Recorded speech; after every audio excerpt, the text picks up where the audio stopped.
What is going on, everybody? Man, Eric Wilson in for the Sports Arena on a Monday night. And man, I know where everybody is at. You're pretty much watching NCAA women's basketball. So, anybody tuning and chiming in, thank you so much for joining us here tonight because to say we got two amazing games on a Monday night doesn't even do the games justice.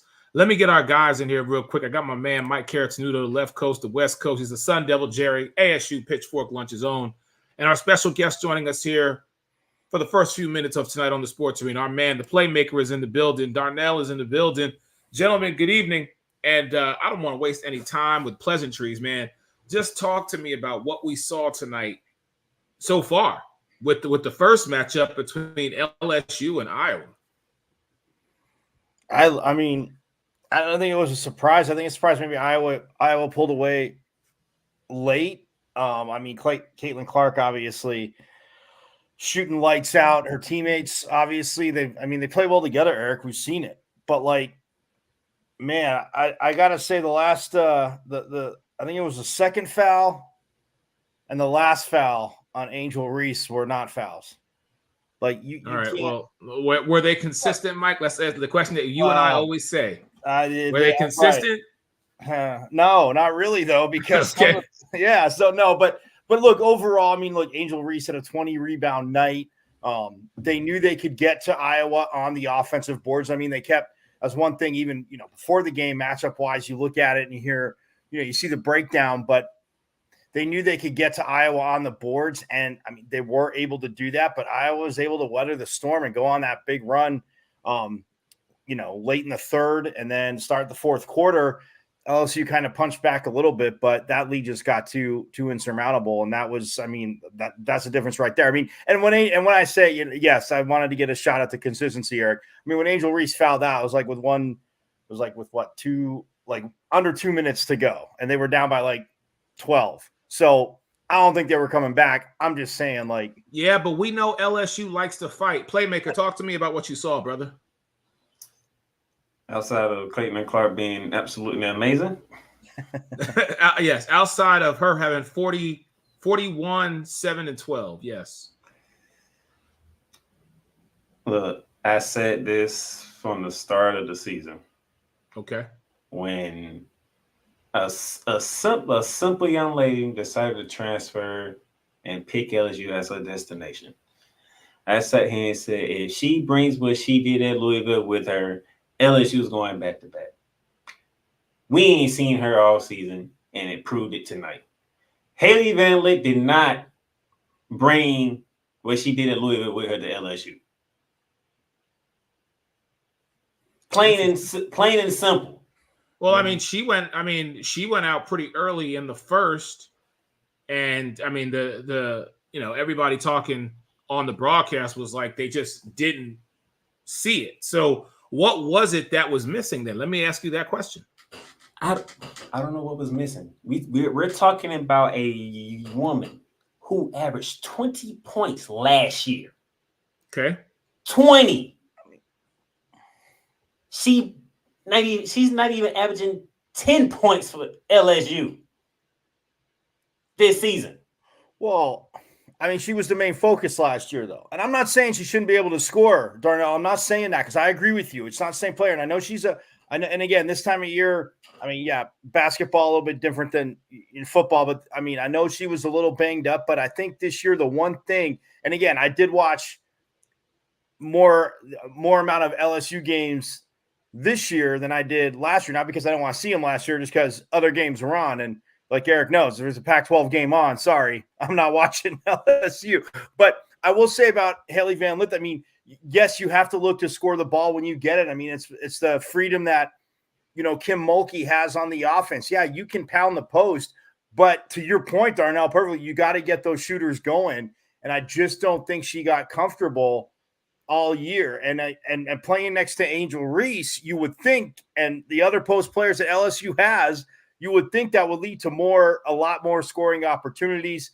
Again, I know they talked about it in the broadcast too. She's a little banged up, but all season long she wasn't. And I'm with you. I don't know if it was hesitation to take the shot. I don't know if she felt like Kim Mulkey's saying, well, okay, this plays for so-and-so, which I don't think she coaches like that. But yeah, you can't have, half a season of just being a pedestrian player when you transferred there with what she did at Louisville. All right. I mean, I'm watching this matchup, and again, maybe there was a lingering injury, that something happened to where she wasn't at her game, or she wasn't on her game, excuse me. However, you have to understand, when you are the national champions, and granted, for Van Lith, she came into that. Okay. So there is already a high expectation. Plus, what you brought to the table from Louisville, or what you were supposed to bring, it plays a considerable factor. But to Mike's point, Darnell, I got to agree. When you've got the Reeses of the world, the Johnsons of the world, the Murrows of the world, the Williams of the world, you're trying to fit into a space that might not be the right space for you. I'm not saying she's, a round peg in a square hole, but maybe there was something that just wasn't vibing with her. Injury could have played a factor as well. Here's my thing, though. Sure. Here's why I'm hard on Haley Van Lith. Okay. When you go into the transfer portal, you pick where you go. Wow. You pick where you go. Well, right. And a lot of teams, in her case, yes. I mean, a lot of teams wanted her, so yes, she got the good recruitment speech. So yeah, no, go ahead, Darnell. I'm with you. Yes, she picked LSU. Right. I was like, if you gonna pick LSU, then it must be LSU finna repeat, because you just took your 20 points and said, I'm going to Baton Rouge. This is like, oh, well, Angel Reese and Flo Johnson, we already know about them. So right. You add you to the mix. What can stop that? Right. Apparently, what could stop that was Caitlin Clark. And when he all season, Haley Van, I'm like, where is Haley at? Like, where? Right. But where we at? We're in the month of January now. We are deep in conference play. You got South Carolina coming up. Where are you right now? Right. Well, no, but tonight was a microcosm of that too. Like Darnell's saying there, because when you look at, she had 9 points tonight. She was 1 for 6 from behind the arc, which not good, obviously, but 2 for 10 overall from the field. But then you have, Johnson with 23, Williams with 18, Mara with 14, Reese fouled out with 17, but had 20 boards. And again, in picking, and I'm with you, Darnell, but that's the thing. It's got to be the right fit. Yes, she's, going to be she's at Louisville last year. She's in the tournament. She's not going to a team that, really needs her, doesn't have tournament aspirations or deep tournament run aspirations.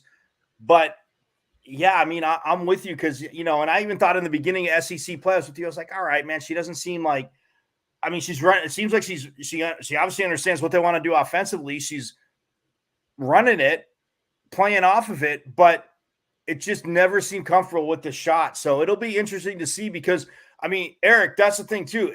Angel Reese hasn't, made a decision. She can come back for one more year, obviously with COVID and anything. I don't think she will. I mean, you and I have talked. Megan talked about this before. I don't think she's coming back. But we're going to get to that. I know Playmaker's only got a few more minutes and he's got to ride out, but we are going to dive into that here in a bit. But go ahead. No, I was going to say, if Angel Reese, doesn't come back, to the Playmaker's point, that's going to open up the floor more. And will she be, second year with Kim Mulkey, more comfortable? And obviously they had a lot coming back, a very deep and talented team. So that'll be interesting. But I'm with Playmaker. I don't see how you can't play off of Angel Reese, and especially when Johnson's able to hit shots like that too. How does that from the perimeter for Johnson doing that all year long? How's that not open up the floor even more for her? That's the head scratching thing. So I am with the Playmaker on that. So let me ask this question, Playmaker, and then I'm gonna leave you with, I'm gonna give you the final word on this. So I'll go to Mike first, and then you, and then we're gonna go to break because we're gonna let you say goodnight. And appreciate you stopping in, brother. Should Reese decide to go to the W, okay, and let's say Johnson, Williams, Morrow, and your girl Van Lith let's say they all come back. Correct me if I'm wrong, because I don't think. I think Reese is really the well. Are there any other seniors? You gotta No, Johnson's educate a brother here. Okay. So if you take Angel Reese out of the mix, and LSU brings back those other starting 4, do you believe that then this is, because we know Caitlin's going? Do you believe then this is LSU's basic run going maybe 2 out of 3?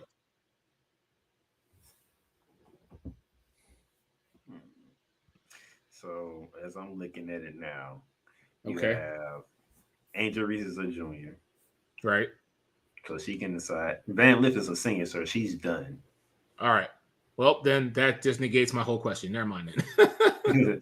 So Well, no, Flo, isn't she a redshirt senior?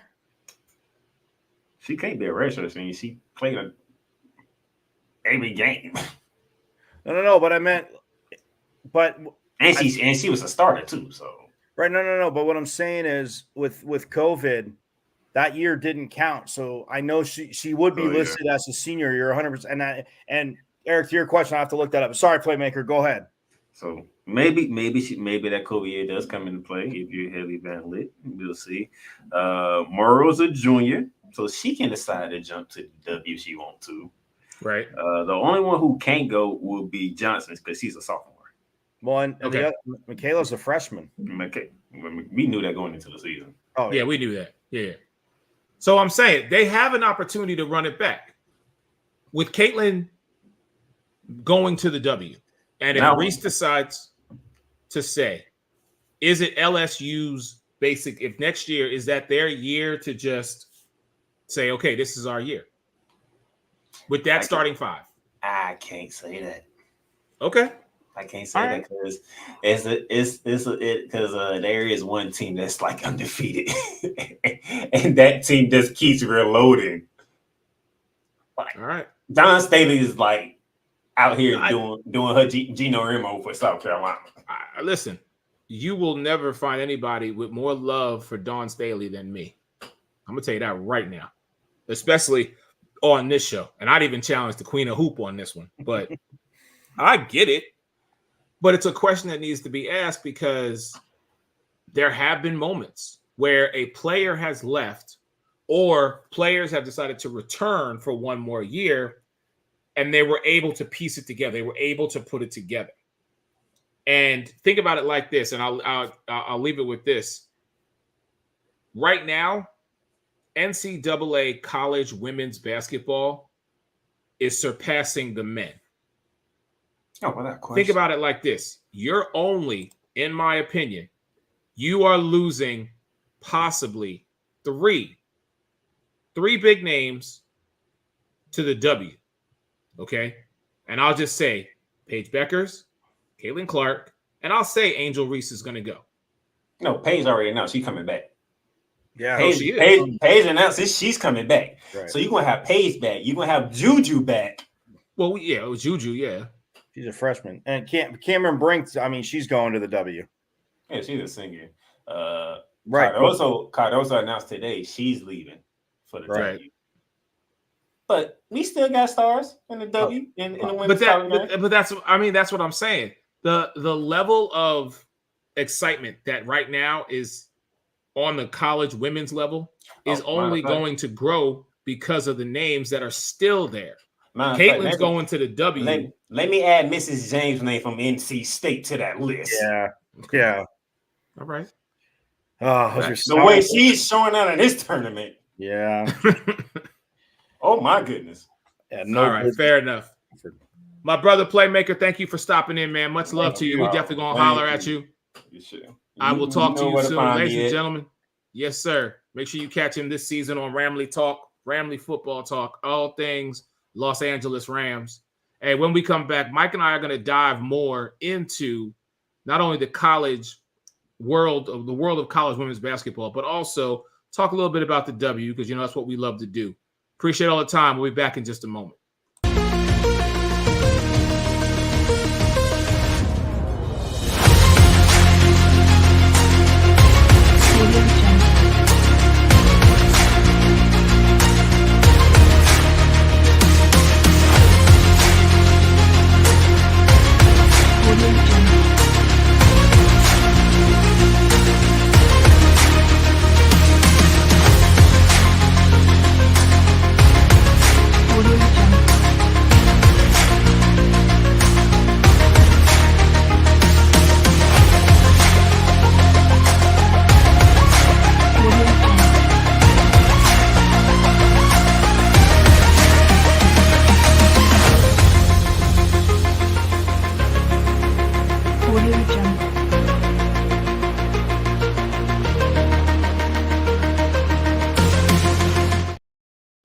You see it, National Scouting Combine, man, a huge annual event that happens. And man, it's just continually getting better and better each and every year.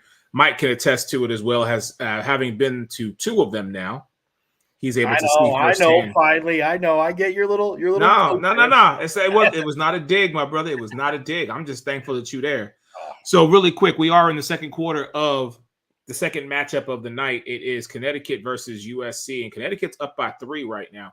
Yep. So, Mike, let me ask you, man, because listen, in my opinion, it's a foregone conclusion.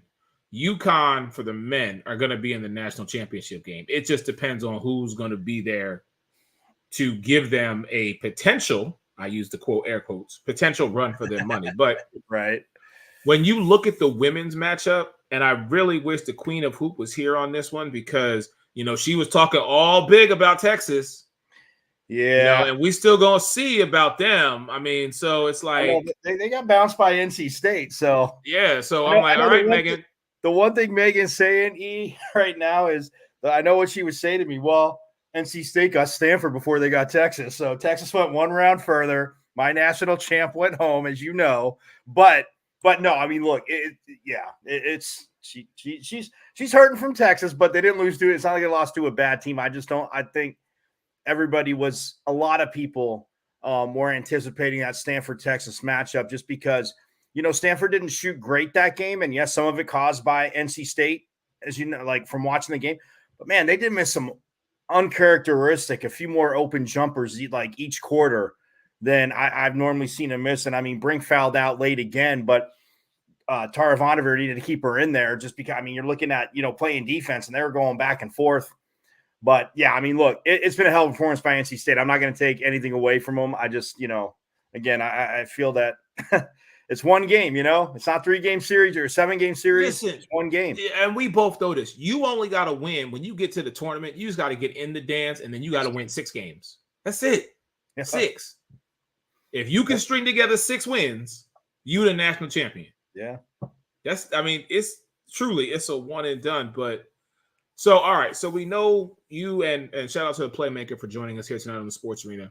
You were talking about some of the names that have declared and that will be heading to New York in about 2 weeks' time for the WNBA draft. So, listen, the odds on is that Caitlin's going to be in Indiana, and I'm so just enamored by the fact that what this team is going to be now that they have Aaliyah Boston.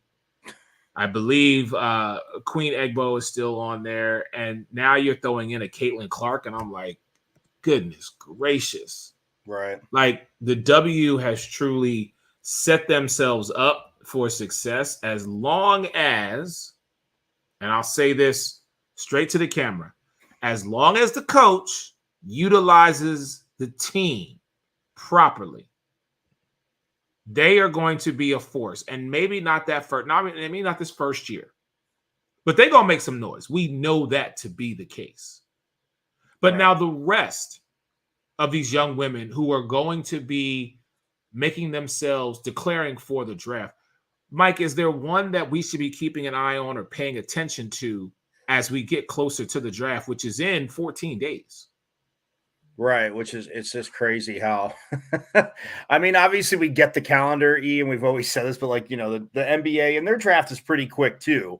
But you still have, those summer, the workouts, and then the drafts in June, and then you got summer ball in Vegas, which is awesome. You get to see a lot of these guys, but and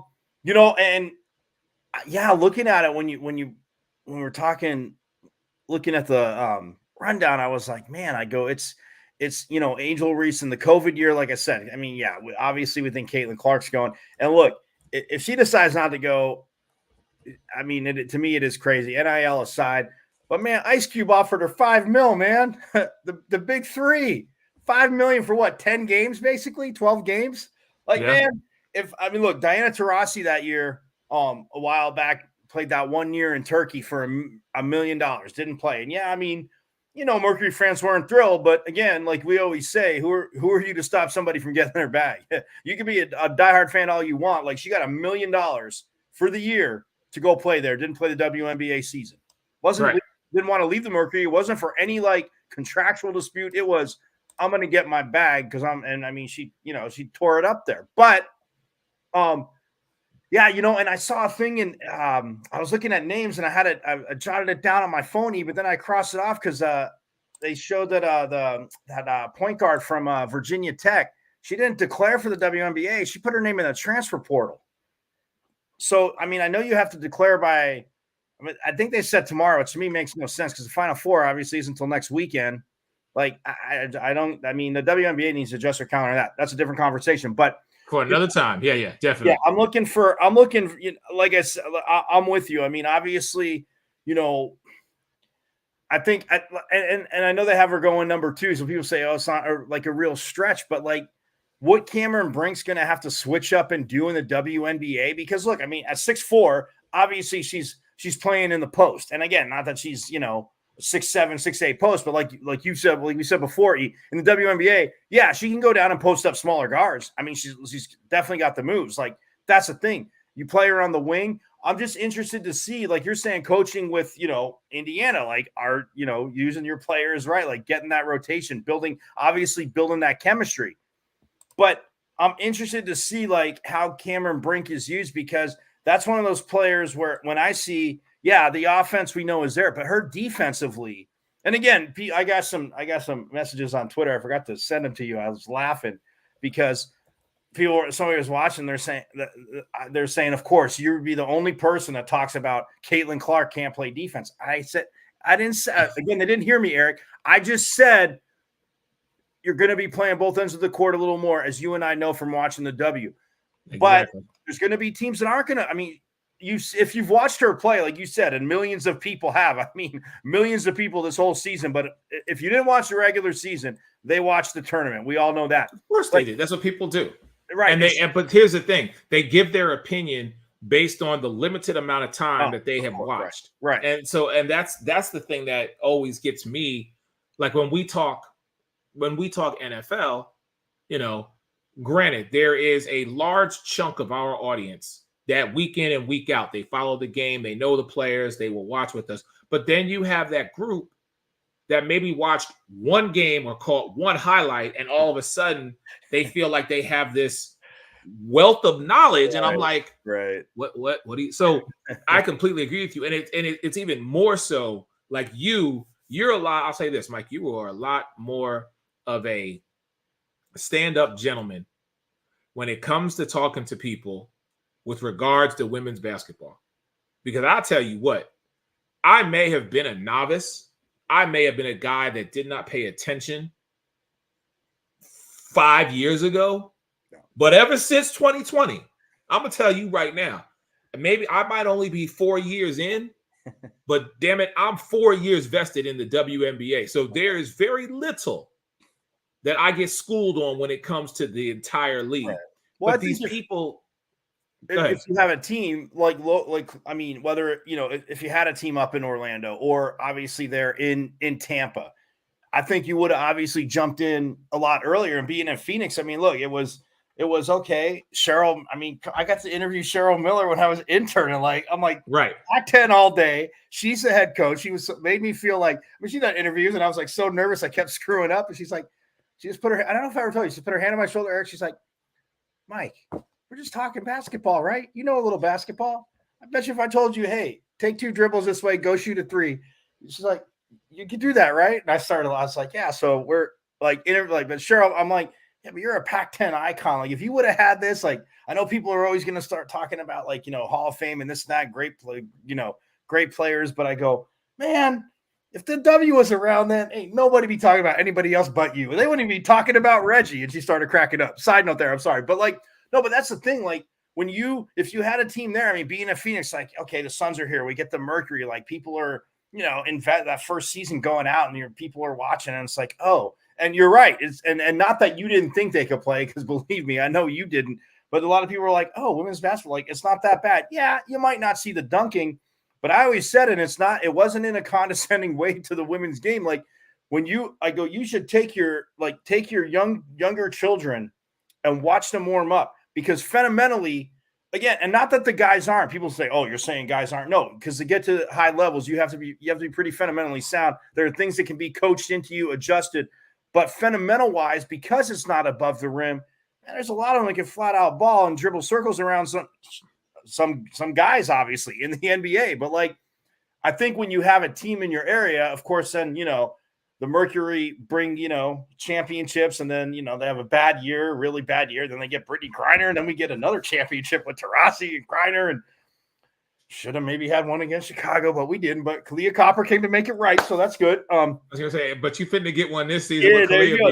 Yeah, Eric's in the purple and orange, man. No, I told you. No, listen, I know. I'm supporting. But no, look, it's one of those things where, like, these players that are coming, we say every year, it's like, man, and you hit it with Playmaker. Like, I mean, the talented players, and with NIL, some could stay behind, but like, and with COVID, that's why I think Van Lith has another year. And I didn't look that part up, so apologies to the viewers. But if I recall, I think she can take next year. And I mean, since the WNBA, like, you have to be 4 years. So that's why a lot of these juniors can declare, because again, they've been in school 4 years. Right. They're not saying, well, we don't care if the NCAA didn't count that year for scholarship wise. But which, by the way, I told you I'd find out for you. Remember we were talking off air? So yes, the end of next year, basically all the COVID stuff will be done. So we're not gonna see any 6-year players. And again, I'm not picking on anybody that is. I'm just saying, like, the opportunity. There's a timeline. For everybody watching the college stuff, it is next year. After next season, there'll be no. And I think a lot, obviously, in different sports are going pro if they can. But yeah, no, I look forward to this season. Obviously, the All-Star games here, I think it's gonna be great. I think, and I was just finished up saying on Caitlin Clark, because. Yeah, she can go to her right and shoot, but she loves to take that slide step and it's so smooth. I mean, and no, I'm not saying she's not traveling. I'm saying she dribbles. So just take that step to the left and boom. So it'll be interesting to how they guard her, and how when like you said last week, when we were teasing Megan, when Vegas gets a hold of her, like when New York, when you got defenders that, okay, we'll just switch. Like, we'll put somebody long on you. Hey, if you hit it, just like when Steph hit it, said, Eric, I tip my cap to you, Eric. And I say, cool. You just hit it over a 6'9" person. Hey, that's all we can do. But if you're keeping hitting those, it's going to be a little tough. Oh, yeah, it's definitely going to be. But again, and I was mistaken. Egbo is not with them anymore. I meant Katie Lou Samuelson. That's who I meant to say. Oh, yeah. I was about to say that to you. But yeah, Katie, she's a champ. It's going to be crazy to watch Indiana this year with Caitlin Clark, but I think we need to, take a pause in this for a moment, because, the potential matchup as we look at it right now could be, we know it's either going to be USC or Connecticut. Yeah. Either one is going to present a challenge. So let me ask this question before we go to break, and I want you to think about it while we're on break, Mike. Depending on the matchup, whether it be USC or UConn, do you feel right now, based on what we've seen, is Iowa going to the national championship game? Take a moment to think about that. We'll be right back. What's up? My name is Chris Rubio, and I'm the host of The Rubio Method on the NGBN TV network. Focus up. Long snapping and life are very, very similar.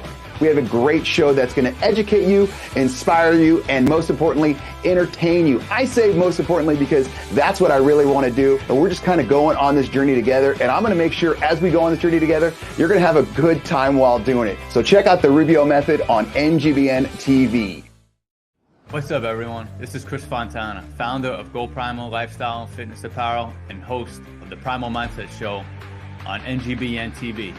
Coming to you from Long Island, New York, with the transformative show that shares inspiring stories of overcoming adversity and embracing personal growth. Hosted by me, who has triumphed over immense challenges, including addiction, mental health struggles, and significant weight loss. This show features conversations with individuals who have conquered their own obstacles. Through heartfelt discussions, the Primal Mindset offers hope, guidance, and inspiration to listeners, encouraging them to persevere and never settle. Join us on this empowering journey of resilience and transformation as we share the stories of incredible individuals who have embraced the power of the Primal Mindset. Join us on NGBN TV.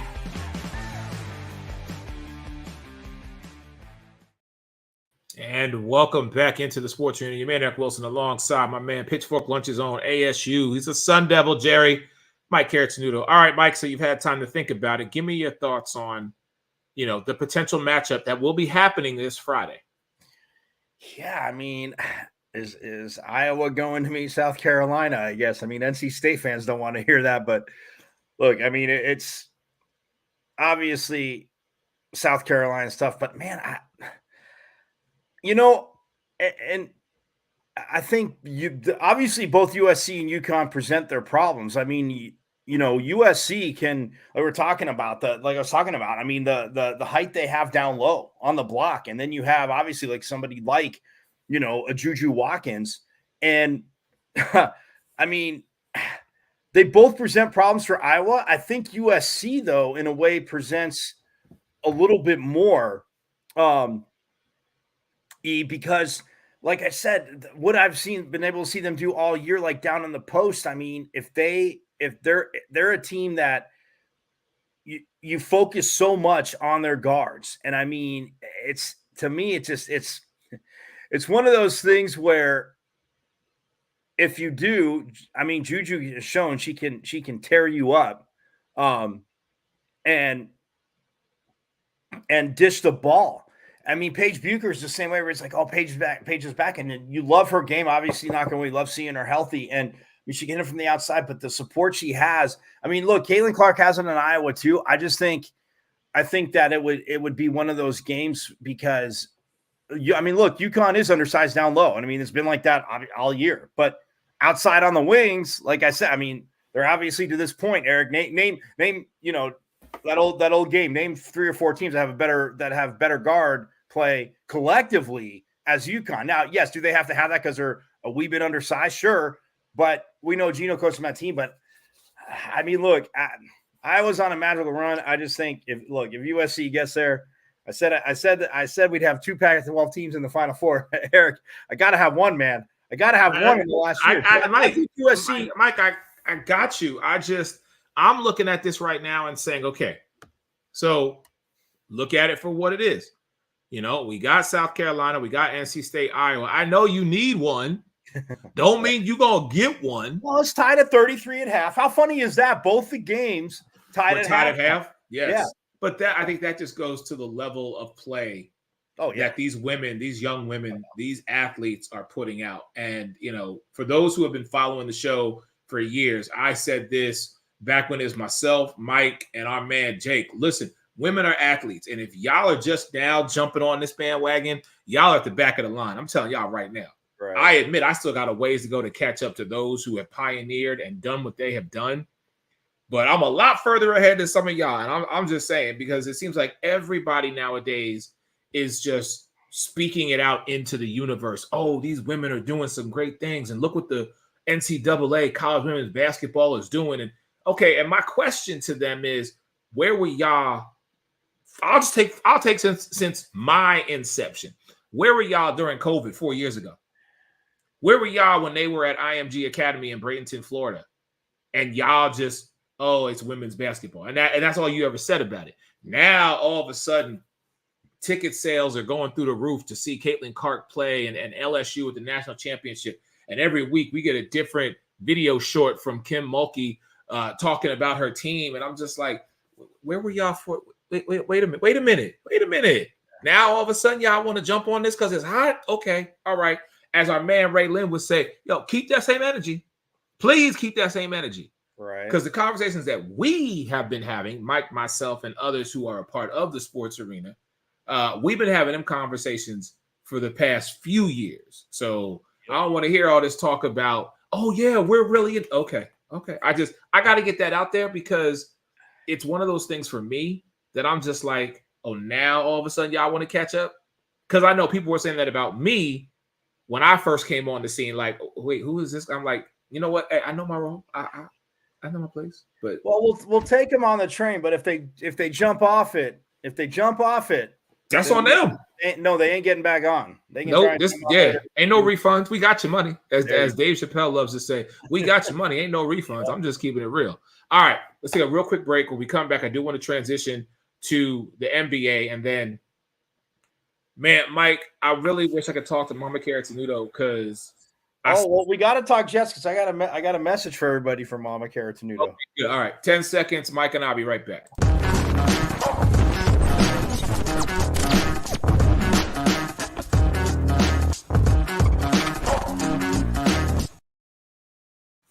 All right, so we're going to jump straight to the NFL because, last week I had the privilege of being at the NFL annual meeting. I got to shout out to our girl, Phoebe. She told me to tell you what's up.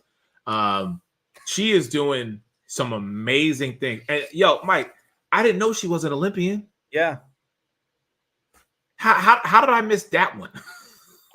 When I interviewed her, we were talking soccer, and I said something about the Olympics, and But shout out to our girl Phoebe Schechter, who's doing major things with flag football, especially for young boys and girls. Also to Mike Robb. Return a friend's call, man. One time. I will say that she is busy. I've been trying to get her on this show, and I'm still trying. I'm like, yo, what's going on? But shout out to Mike Robb, wonderful guy. Meeting him, I told you, Mike, you and I were talking. Yeah. I met our favorite wide receiver, DeAndre Hopkins. And I looked him straight in his face and said, bro, you are the number one wide receiver in the league. I don't care what nobody say. I'm letting you know right now. So, but just, what did he say? He was appreciative. He laughed and he laughed and he was like, thank you, brother. And I was like, hey, that's real. Me and my boy Mike say that you, sir, are the number one wide receiver in the league. We called it. Look, speed is always beautiful. Like I said, we can't coach. No, you can't coach speed, can't coach height. So even when he came in the league, he may not have been the fastest dude. He wasn't the slowest. But you talk about learning from Andre Johnson, who to me was probably the best in my lifetime of catching in traffic. I mean, there are guys that were good. I'm just saying consistently ball underthrown, whatever. And Andre Johnson, but you learn from that and you go off that and you already have that kind of pattern. Like you're running those patterns like he does. Yeah. I mean, whatever. We don't need to have our DeAndre Hopkins soapbox love hour, but 100%, man. I mean, the dude might not be the fastest, my point, but if you put the ball in there, like he got it. It's a done deal. And then, a huge thank you to my man, Brandon Kravitz, 96.9 a game. He posted on social media just something. I had the privilege of speaking to the head coach of the Pittsburgh Steelers, Mike Tomlin. That was a very surreal moment. But I did, Mike, I will tell you, I saw Jerry twice. Ooh. And twice I was trying to get his attention, but listen, Jerry Jones does what Jerry Jones does. And I was like, bro, I'm not even. Yeah, but he never saw a microphone he didn't love. I know. I just couldn't step to him like that. Plus, I know.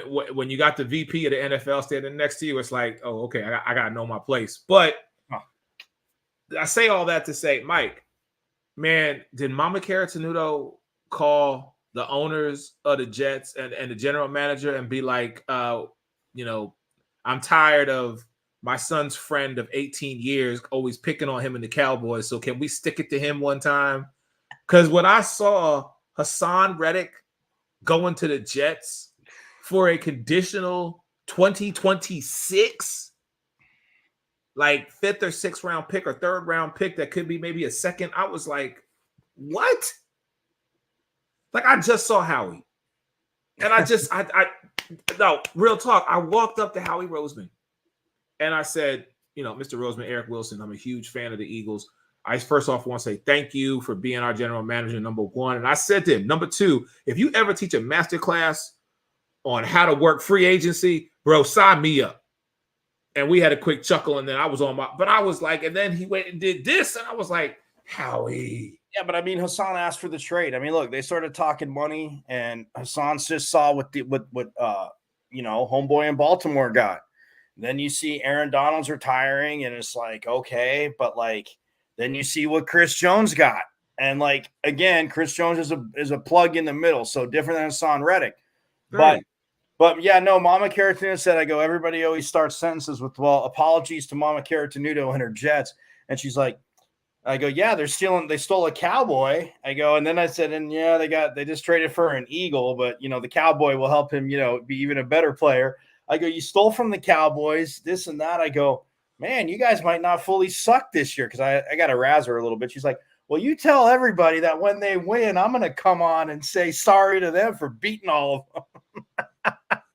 Hey, Yes, Mama Carrot Tenuto Mom might not already have know. a trash talk game, but she'll come on and let you know the Jets won. Listen, anytime. She already know the door is open.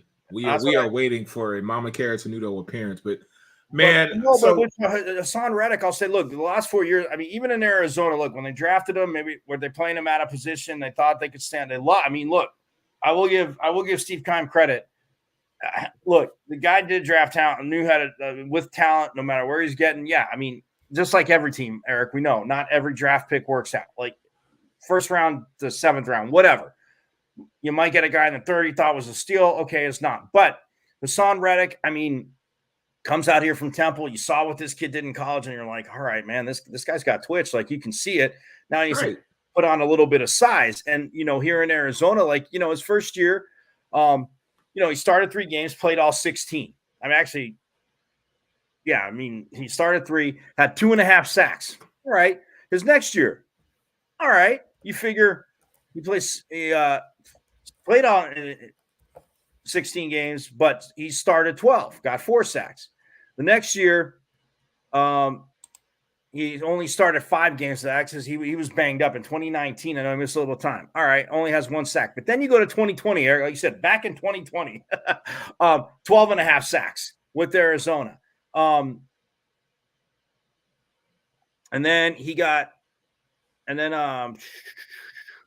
Carolina in 2021 ends up with 11 sacks. Then obviously 16 for you in 2022, 11 for the Eagles again. So double-digit sacks 4 years in a row. And when you put him next to people like the Jets already have on defense, I mean, look, it's no surprise offensively, Eric, quickly that the Jets are looking at offense. Like, yeah, you got to sign guys on defense, but look, you picked phenomenal, and Sauce Gardner probably did get the best corner in the draft. Then I know people saying, Patrick, look, very good, but Sauce Gardner's a freak. And you have that defensive line. You have linebackers that are just, it's like, you got to be kidding me. So now you get a guy like Hassan Reddick who's going to be next to dudes who, okay, if you double Hassan Reddick, it's going to be beeline to the backfield for that D line. And like I said to you last year, and I know I said everybody this last season, like coming back, yeah, we'll see what they do in the draft. But the way last year ended, defensive wise, to me, it was the Jets, the Ravens, the Bills, and then that was that first. Oh, and the Browns, and that was that first tier, and then like the Cowboys, the Eagles, and I know that was hard for you to do. Pittsburgh. So I know, but the Cowboys, the Eagles, and Pittsburgh to me, because it's like, okay, Pittsburgh might not be looking great, but the defense really ain't the problem. Like as we always know, I mean, it's one of those things. But with the Jets right there, and the way Robert Saleh coaches, like I said, how you can't get fired up to play for that man, calling your defenses. I mean, yes, the whole team needs to be fired up. I get it. But, man, a guy that's got double-digit sacks the last 4 years and the Super Bowl year, in Philly, I mean, 16, man. There were 17 games. He started all 17. So you're averaging basically, okay, a sack a game. You'll take – pretty much. It's not just on first downs. It's like right. A big third down sack, or second down. You knock him out of field goal range. Like that's what he did next to that nasty line that you guys had. Which I'm it's like hard to get out of my mouth with that. But no, I appreciate you though. I do appreciate you. I'm here for you. But no, I mean, look, Hassan Reddick. Look, when Steve Keim drafted him, they were standing him up.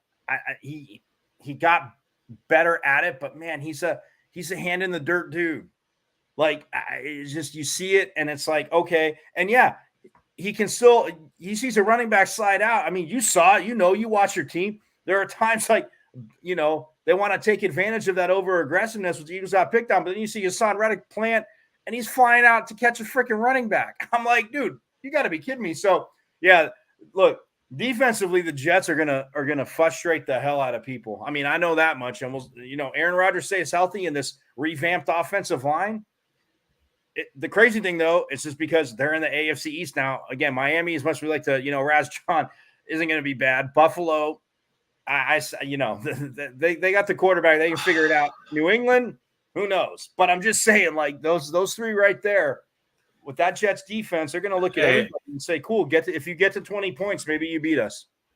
Yeah, I mean, I think that's what it's going to stem from. I truly believe offensively for the Jets, this is truly their all-in move because they built the offensive line to protect Aaron Rodgers. You've got the players that have come over. Mm-hmm. We've never, I don't think, and I'll go so back so far as Pennington or after that Sanchez. The defense of the Jets was never something that we ever questioned. Oh yeah, you know what I mean? We never questioned their defense. It was, why can't y'all score? What's the problem when you have it? So adding Hassan Reddick to that, and again, going back to what you were saying, yeah, I mean, but let's look also at the forced fumbles. He had 6 in 2020 when he was with the Cardinals, 2 with the Panthers in 2021, and then 5 in 2022 and 1 last year.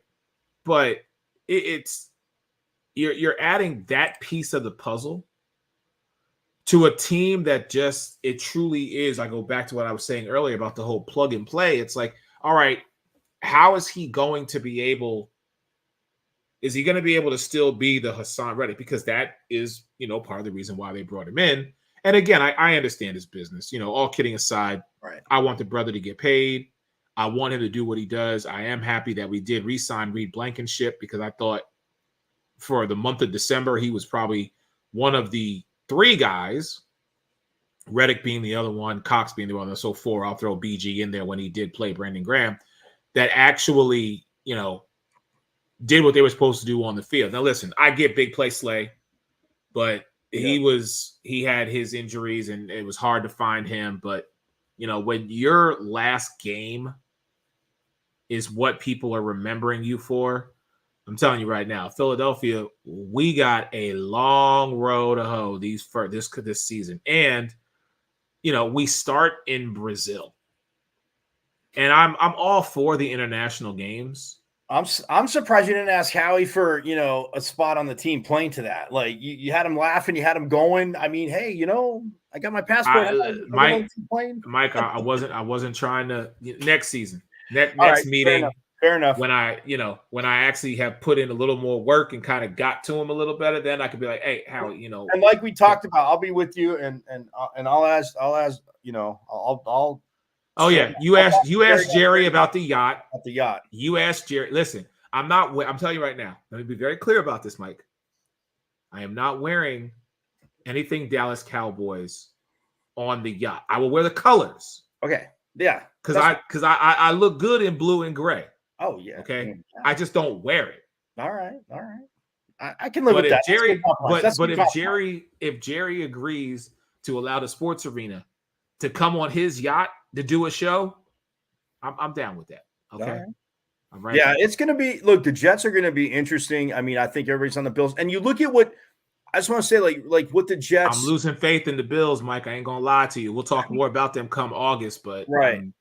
But, I mean, they released, CJ Uzoma, tight end, who, I mean, I love that kid when he was in Cincinnati. I mean, I think Joe Burrow showed him. But, I mean, again, last year you're going back and forth with quarterbacks. You want a tight end to do good. Your offensive line can't so much as block.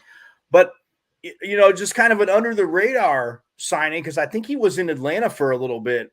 They signed Isaiah Oliver, a corner, who's I'm not saying he plays plays the nickel, but you got some depth right there now. I mean, more depth right there at corner. And then you look, like I said, I mean, obviously they signed Tyron Smith, but you get which I know that one hurt, Mike. I'm not even going. I won't even joke about. Then Mike McCarthy comes out and says oh, he can still play at a high level, and I get it's about money and this and that, and if they got to do contracts, but look, the one thing I will give the scouting, and as much as I as we always kid around about, obviously Jerry listened to his son and the scouts, and they took Zach Martin instead of Johnny Manziel, which of course I think everybody despises the Cowboys, hates that pick a lot, but they've done a good job drafting O-linemen. I mean, from Tyron Smith, and then when they had, not Tyler Biadasz, yeah, when they had him, and it's like you look at like the center, like overall, I will say this. I mean, granted, in the beginning it was Jimmy Johnson. Jerry can say all they want, like those linemen that Jimmy brought in, and just extended even into the early 2000s, and then there was obviously that bad run, and then Parcells came back in and kind of stocked up the defensive cabinet, but the offensive line guys are coming in, and you're like, okay, like they've done a good job in that. I mean, I think Tyler Smith, who's the kid they drafted out of Tulsa, I think you can put him at left tackle. It's insane because obviously everybody on the show, you've heard me say it a million times. When Tyron Smith was playing, Dak Prescott didn't get touched. The percentage, the win percentage from Tyron Smith, him not getting touched, it was always the highest in the league. That's why, again, you lose an all-pro. Now, people say, well, he hasn't played a full season, this and that, blah, blah, blah. I was like, dude, it's a left tackle. It's not just somebody standing there taking up space. It's a dominant left tackle. Yes, has he gotten beat? Zach Martin get beat? Whatever. But look, Tyler Smith looked good. And I will give him. I'll tip the cap on that draft an offensive line. But for the Jets, I mean, look, yes, that definitely did hurt. But you look at one day, that March 14th, Eric, where they signed John Simpson, offensive lineman, very good offensive lineman. Morgan Moses, offensive lineman. Oh, and then who do they bring in to be their backup quarterback? Tyrod Taylor, who got obviously the shot that kind of screwed him in San Diego. We all love Justin Herbert. And again, he took the reins and just, again, it's kind of like Lou Gehrig and Wally Pipp all those years ago. Like Wally Pipp went out, Lou Gehrig came in, and guess what? Wally Pipp never got back in. Like, so it's Tyrod Taylor is that guy is the perfect backup because he understands his role and he can still, again, I'm not saying he's, Patrick Mahomes or whatever, Joe Burrow, but Eric, he can still play at a very competent level. So now you have a backup. If you don't think Zach Wilson's still there, but look, if you ruin Zach Wilson because you didn't have an offensive line, then all right, but you bring in Tyrod Taylor, he wins that, then it's like, okay, we can still run the offense. I mean, look, we saw the little bit he did with a crap Giants line and Saquon Barkley playing last year. I mean, exactly. But then Tyrod Taylor ended up getting banged up. I don't even want to talk about it. I know. But no, look, the Jets did a good job. I mean, look, and everybody that, once they start, mini camp and, like we say, they're in their as Coach Dillingham from ASU calls it, the first few days of spring practice, he goes, we're in our pajamas. Like everybody can look good, and it's kind of funny, but I get what he's saying. But yeah, these guys, look, Aaron Rodgers is going to have a lot to prove. And as much as, he drives me crazy and we can't stand him, I got to give him love because obviously another Pat quarterback that's going to the Hall of Fame. And we even said it last year before the season, Eric. I mean, I think you were one of the first to say, like, if this offensive line can be like just average, like Cincinnati's was. I mean, they got Joe Burrow killed the first 2 years, but the Super Bowl run, they were like average, which gave Burrow enough time to get it to, I don't know, the phenomenal Jamar Chase, like T. Higgins, Tyler Boyd, like, oh, Joe Mixon, here you go. Like, if you can be just average last year, we were like, man, that could be scary because, like you said, we weren't worried about the defense. We were not worried about the defense. We haven't been worried about the Jets' defense probably since as long as you and I have known each other. People say Mark Sanchez, and it's like, yeah, he did play well, but Rex Ryan was there, and the defense took him to the AFC Championship 2 years in a row. Exactly. Hey, Mike, I gotta end here tonight because one more thing before we go. Coming up this Saturday, ladies and gentlemen, you see it on the screen here. NGBN TV is doing Save a Life. Just so y'all can see here, the Army vet Craig Hunnam is going to be there speaking. This is a major event. 100,000 people are going to be taught and trained how to recognize and, more importantly, what to do to help, men in their 40s, 50s, and 60s not commit suicide. So I just want to make sure everybody sees this as we get out of here tonight on the Sports Arena. Again, thank you to everybody for tuning in. Much love to everybody. Next Monday night, it is going to be, the College National Championship NCAA tournament. We'll see who it's going to be for the men's And then, we will have the women's as well on Sunday. So it's going to be an interesting couple of days. And then we get a little bit of time off. I mean, of course, we have the NHL and MLB going on. And then the draft comes around. So stay tuned to the Sports Arena. We got a lot to talk about coming up here in the next few weeks. Now, of course, we've got the WNBA draft. So we're going to be talking about that and seeing where these young women are going to be playing, aside from Caitlin Clark, of course. We'll find out if Angel Reese decides to commit or not. But make sure you keep it locked and tuned in right here to the Sports Arena live every Monday night, 10 p.m. Eastern. Your man, Eric Wilson, alongside my brother, Mike Carrottenuto, the Queen of Hoop, Megan Price, our man, John Shear, the sports reporter without pay, Ray Lind, and all of our other guests. Shout out to the playmaker, Darnell, for joining us here tonight. Everybody stay blessed. We will holler at y'all soon. Everybody take care. Peace.